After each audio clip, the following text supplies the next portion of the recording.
local executive ako. Siyempre, alam ko yung concerns ng mga barangay namin, yung mga communities.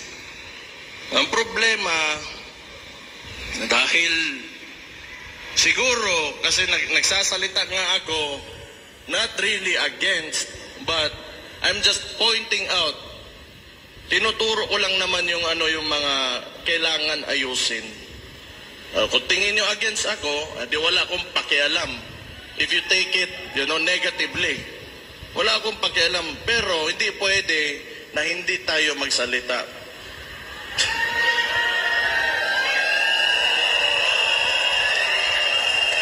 Yung hindi ito rule of a single person.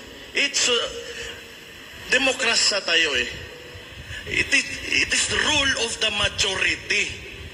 Hindi ibig sabihin na kung anong gusto mo mangyari o gawin mo, yun na yung mangyayari dyan.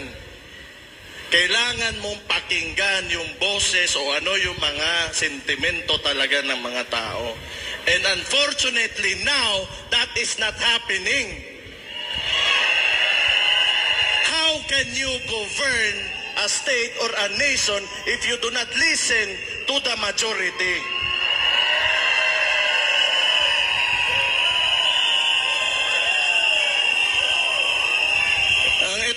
Ang style nito, ewan ko lang, ha? Pero teorya ko lang. Palagay ko, siguro, ang iniisip nila, kasi matagal to nag-upo, yung pamilya nila eh. 20 years, more or less 20 years yan, yung tatay niya, nagkaroon tayo ng authoritarian regime.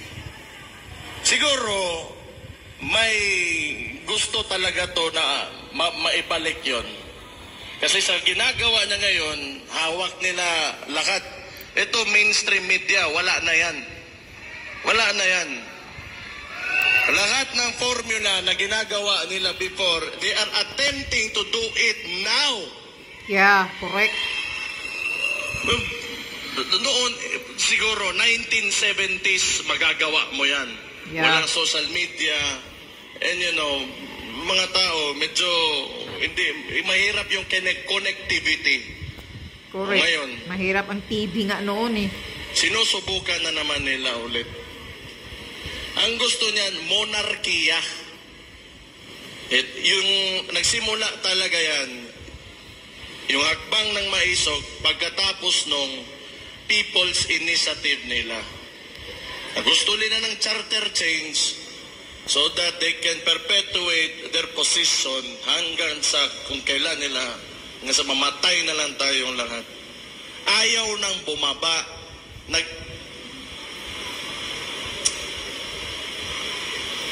Pinapawisan na. Kaya nga, naiisip ko, talaga bang walang hiya?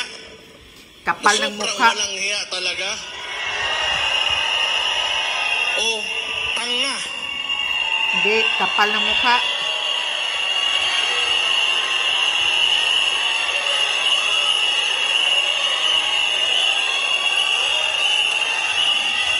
Kung gusto nila na sila-sila lang, sabihin na natin, marami naman paraan yan. Kung gusto nilang ayaw bumaba o gusto nila sa kanila pa rin yung susunod na maging presidente, kanilang manok.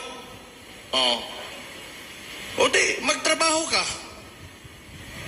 Bakit mo utuin yung mga tao, papipirmahin mo, tas magbibigay ka ng ayuda na may mukha nyo pa? Utang ina ninyo.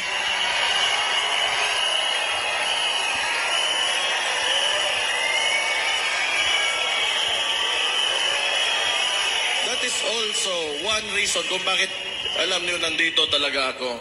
Because I do not agree yung traditional politics talaga. I'm sorry kung maraming matatamaan. Ako, mayor man din ako. Andyan din yung picture ko. But it's time for us to move on. Hindi ibig sabihin, may bigas yan, nandyan yung mukha mo, sa kanya yan. Pera ng tao yan. Utang ina.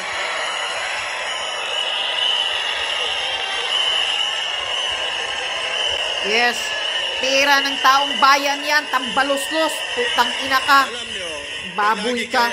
Lagi tayong nandito Laki sa yung mukha cycle mo. na yan. Yung mga practices talaga ng Philippine politics. Pa-picture-picture, kada may magbigay ng pera sa Ipal mga nga eh. kailangan, may picture talaga nakaabot. Traditional ipal Ipopost. style.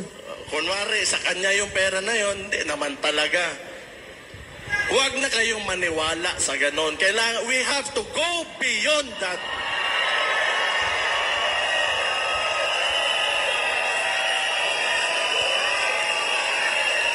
Correct. Huwag kayong maniwala dyan. Tira natin yan. Yung ayuda-ayuda. Pero palagay ko ngayon, parang nahiya, nawala na yung mukha ni... Tambaluslos. Nahiya rin. Meron din palang hiya. Nahiya Kasi rin ang picture, baboy. Napakalaki before, ngayon maliit na lang. Oh, utang ina. Hindi. Excuse me for my bibig ko. Ano lang yung expression lang yan. It's a frustration actually. That's why. Frustrated at anger yan. Kahit na ako, magmura ako. Talagang galit talaga ako. Pag ako'y galit, balik ako magmura. sa People's Initiative.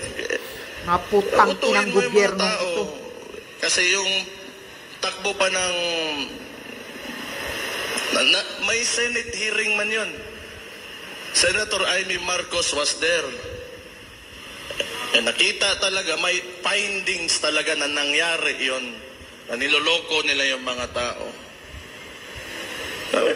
Sa dami mong problema and you know the opportunity that you have being a head of state, president, or, you know, like a couple of people who are in the highest places in government, positions in government, ang dami mong pwedeng ayusin, but your unang-una mong priority is magpatagal lang ng wala pa ka magpakita ka naman ng kahit may ginawa ka lang. Yun nga eh. Wala pang dalawang taong nagbalak ng ano. Yung buhay ng Pilipino, ganun lang kadali. Na parang monarkiya talaga. Gusto ko, today, I will become the king, and this lady will become the queen, and all of, you know, nasa lahat ng baba namin, kontrolado namin. Sira ulo, putang ina.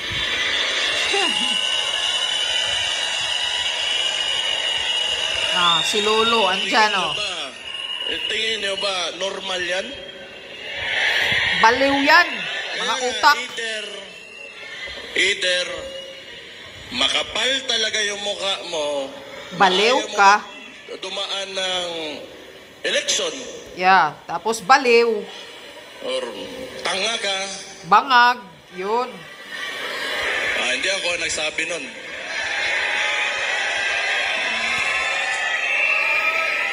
Tapos adiktador. According kay Rocky, adiktador. Bangag. Tapos ngayon, siyempre pumalag yun kami. May mga ibang probinsya din. Yung si Governor Hubahib ng Davao del Norte. So, nagparali sa doon. Anong ginawa ng mga gago? Sinuspende. Actually, I'm really surprised kung bakit hindi pa ako suspended ngayon.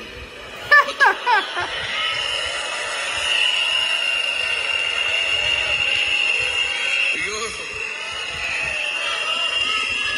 hindi nila alam siguro tama ba, mali ba, tama ba. Baka nagdalawang isip na suspindihin ka. Okay lang din. Kung isuspend nila ako, okay lang. Libre yun na bakasyon.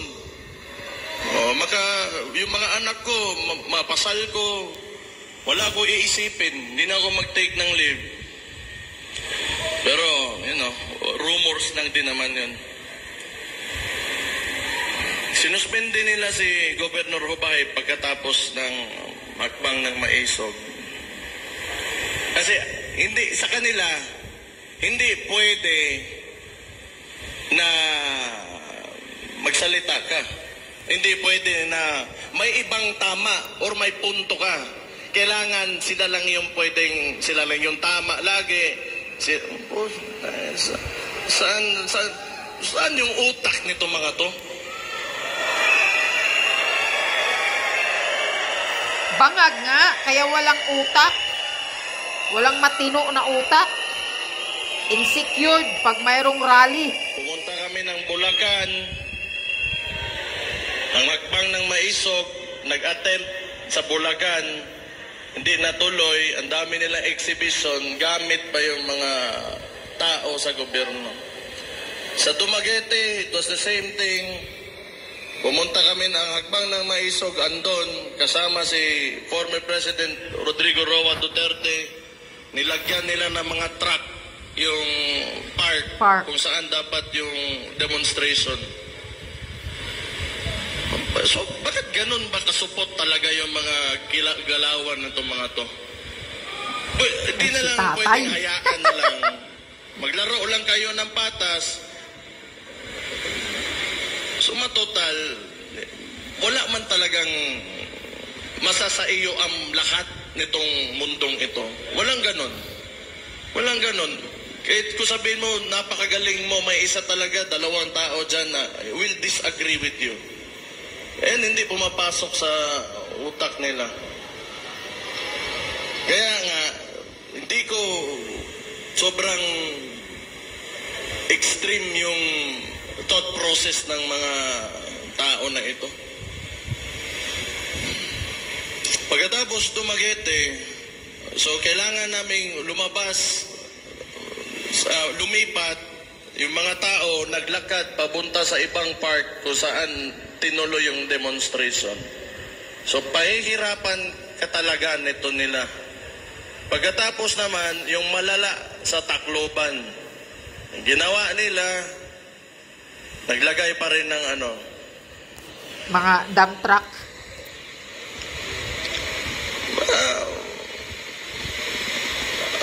Tingin ko lang masadong may insecurity itong administration na ito. Oo, takot. Kasi kung if you are really confident with what you are doing, ano yung trabaho mo at sa mga ginagawa mo at maayos ka naman, so bakit mo pipigilan yung mga ganitong klaseng activities? Wala naman, no harm done. Nagsasalita lang naman, and it is our constitutional right to express ourselves. Yeah, it's our karapatan to express our siguro freedom. Siguro may yan. Ewan ko lang, hindi ko lang freedom talaga of alam. speech. Kasi hindi rin naman talaga itong si BBM, yung klase ng presidente na he will address, like current issues. Napansin ko lang, bingi nga. pinipili niya lang. No, nagbingi-bingian si Coting. A lot of this, itong nangyari dito, alam ko yan kay Mayor ako. Sipin na lang natin, nasa isang barangay, may nangyayari na ganito. Then, it will be my responsibility and part of my job. Kung tatanungin ko, what is the problem? Paano natin ayusin yung problema na yan? Paano natin para matapos na lahat at mapayapa tayo ang lahat? Pero wala akong makitang attempt talaga from this administration na gawin yon. All they do, pagkatapos ito, marami na naman yung mangyari sa Davao. Katulad nung, ito talaga. Ako, mayor ako. Ayaw ko yung mga tao sa Davao, bangag. Ayaw ko ng drugs, di ba? Ayaw ko ng mga tao doon kumakain ng sabo o ano-ano dyan. So, wala naman talagang sinabi ko, I declaring war on drugs. This city is against drugs. O anong ginawa nila? Nirelieve nila 36 ka pulis. Wala naman ako inutusan. Tanga talaga. Takot nga. Ayaw nga nila ng war on drugs. Baka maubusan ng supplier. Baka Kaya nga, maubusan sobrang, ng it's factory, really ng confusing. laboratory. Hindi naman masama yung intention ko na Kaya nga. siguro masama kung involved ka in illegal drugs. Yeah, protector But, ka for yan. the people na ayaw nila na kumain ng sabu yung anak nila, yung kapatid nila, ayaw nila mag-shrink yung utak. Bakit? Why is it an issue for them? Itong DILG. Yeah, si Abalos, isa pa yan. Bakit ang dami nyo Niwi. maniobra para... Pakialam nyo ba kung yan yung platform ng Davao City? Ayaw namin talaga ng droga. Kaya nga, pakialam nila.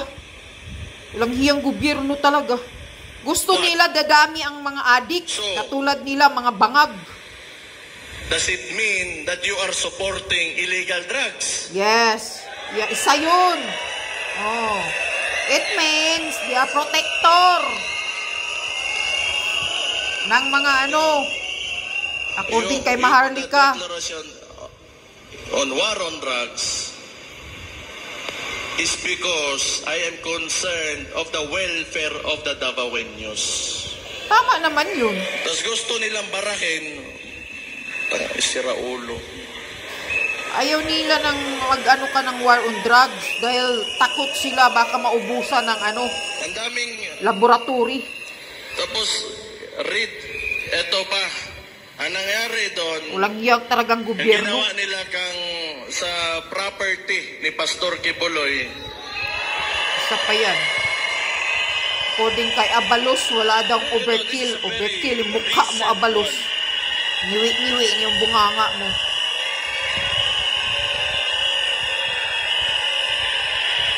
makinig kayo, dali lang. Hostisya sa Kingdom of Jesus Christ.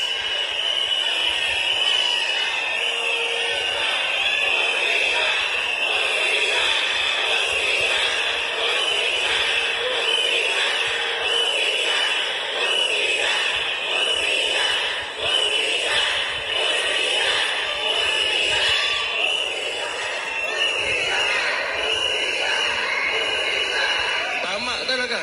Yan ang wala talaga sa Pilipinas, hustisya. Yes. Walang hostisya ang Pilipinas. Yan ang wala. President, pakinggan mo yung mga tao mo. Bangag, makinig ka. Marcos.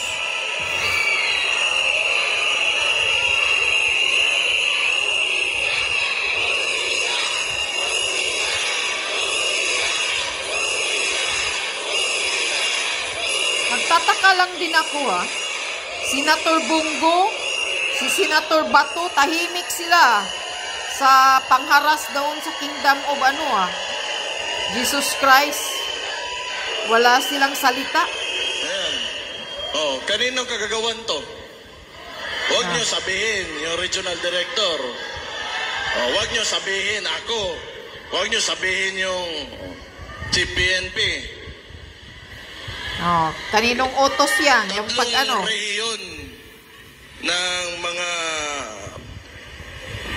police andon just to apprehend one person.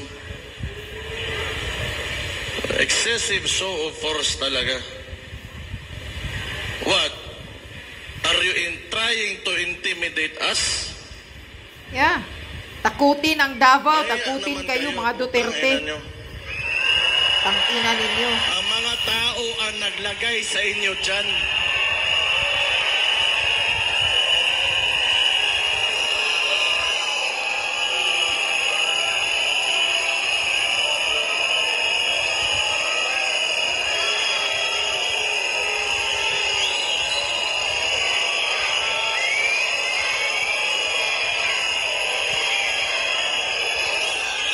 Senator Bungo, si Senator Bato, tahimik.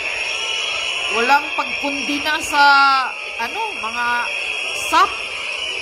Tapos ngayon, ang ginawa nila, Sa ginawa sa Imagine kingdom of this. Jesus Christ. pagkatapos ng mangyari yon, hindi siguro nila nakuha yung gusto nila, nirelieve nila yung mga polis na sila rin naman nag-utos. Puta, sira ulo talaga.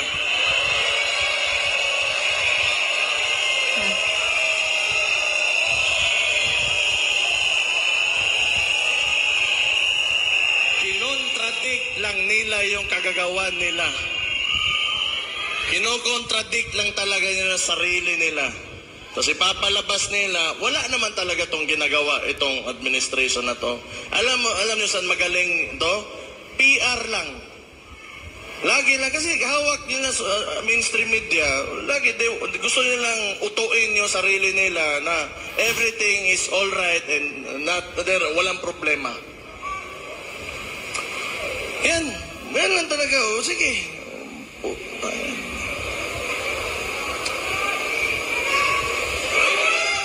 Tapos gusto pa ng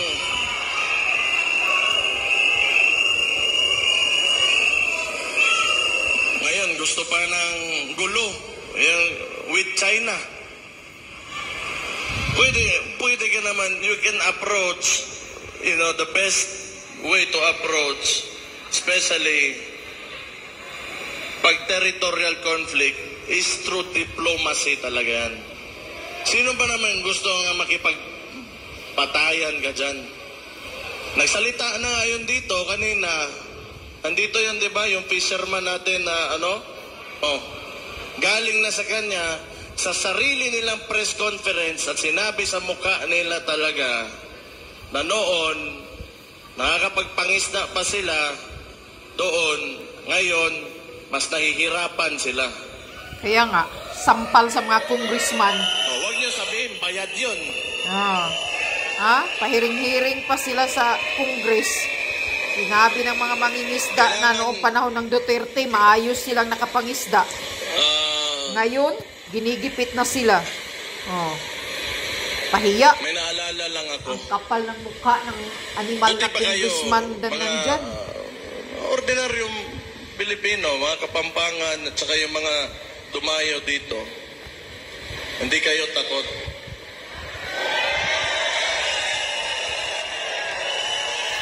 Hindi kami takot. Hindi kami takot. Pero, tingnan natin yung Congress natin ngayon at yung Senado.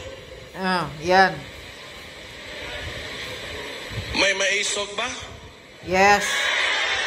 Ni isa, wala.